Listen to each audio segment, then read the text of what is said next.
ጭልጭልዮ ላይ ታሞርከ ብርብርዮ ላይ ጭልጭልዮ ላይ ጭልጭልዮ ላይ ታሞርከ ብርብርዮ ላይ ጭልጭልዮ ላይ ጭልጭልዮ ላይ ጭልጭልዮ ላይ ታሞርከ ብርብርዮ ላይ ወይ ወይ ወይ ስላልገባችሁ ምን ማለት እንደሆነ ታውቃለህ? ጭልጭልዮ ላይ ማለት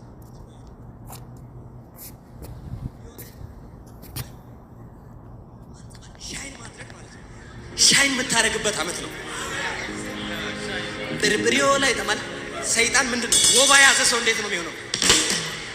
አንድ ጋቢ ስትጨምርበት እንዲህ ይላል፣ ሌላ ጋቢም ስትጨምርበት እንደዚህ ይላል። ሰይጣን እንደዚህ የሚንቀጠቀጥበት አመት ነው።